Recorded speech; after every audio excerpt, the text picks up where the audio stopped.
So I guess it was convenient for you to turn your back on the woman who held your spine. Woman, you were brought forth from my side, created to support me like the gravity-stricken moon does the brisk breath of nightfall.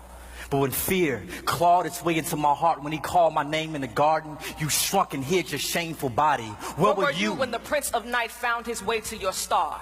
You watched him lie, and I watched you sit and set like sun, you mourning of a man you can't even see the nightmare you have become. I was there, standing in the distance, having a conversation with my backbone. I wanted to stop you, but you let that evil reptile with eyes, slow dancing with deceit and tongue, swift as breeze, woo you dumb to think we could be wise as the God who thought the galaxies into existence. Adam, I thought he was my friend, letting me in on secrets God Pinky promised the leaves not to tell. He pointed me to the tree, told me of what I was missing, and as my faith in his lies led me to stare, I watched death become gorgeous. But God is beautiful. Adam, my tongue became sight. The fruit looked too good not to taste. Taste and see that God is good. God is thief. He kept us from the one thing he knew would turn our minds deity. No, God is wise. Eve, can't you see?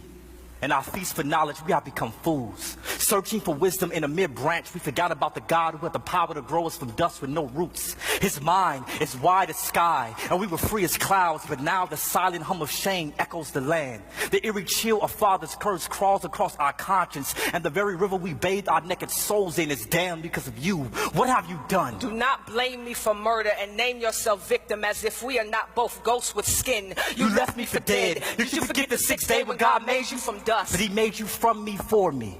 While sleeping, he called you from my caged bones, beautiful but you, with your prideful disposition, switched positions and tried to lead. Took heed to a four-legged snake without consulting me first. You didn't respect me. He gave you authority. He made you the head of us, but you became neck. I can still see the apple stuck in your throat. Adam, swallow your pride.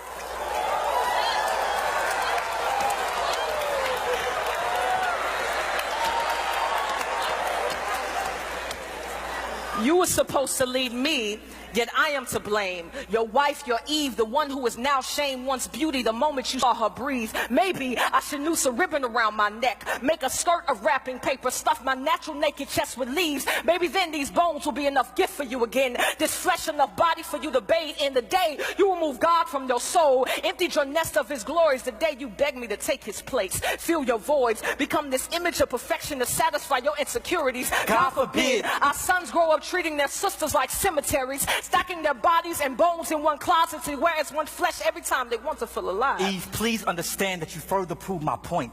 That prideful organ brewing beneath your breast beats with no submission for your husband. And for this, your future daughters would not be quiet, gentle, but some would be loud as nagging crows scavenging on the dead earlobes of men. Their bodies, sculpted for God's glory, will become lures enticing our sons to sin, and they will. These women, your offspring, will hand their souls over to men who are not their God. They will kneel for value at the altar of man's approval, but that worship would not make them whole nor holy. Do you see what you've done? You made this about you by blaming me. We are both sin wrapped in flesh, both broken creations, stained glass windows with no shine, no sun, no light. We are both dark, imperfect, lost. We are fallen.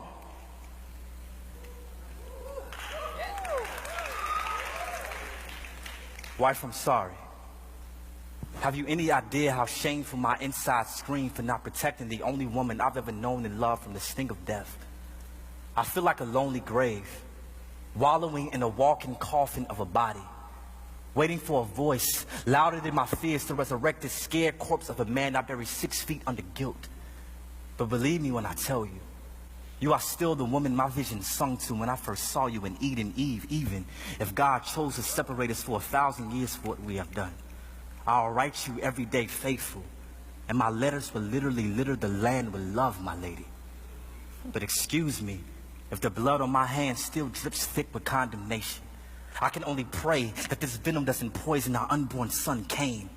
There is nothing but murder living in my genes, and I would die if he follows in his father's footsteps. Husband, forgive me in my limbs and the heart that led them away from the safety of your palms. The parachute folded beneath the bloodstream I left in vain. I promise I will never try to fly without you again. Your word is wind, and I would be fool to disrespect the tornado I was created to love. You mentioned our sons, but remember our God. Remember what he told devil as he cursed serpent. He spoke of my womb, and from it a seed will come.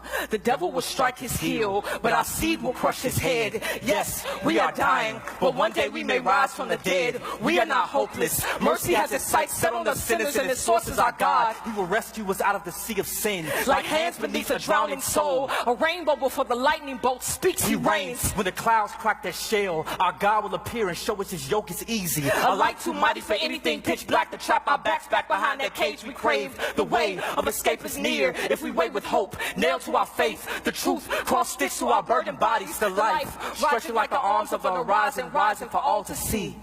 The sun still lives. Eve, forgive me. Adam, forgive me. God, We tried to be our own God. Please forgive us.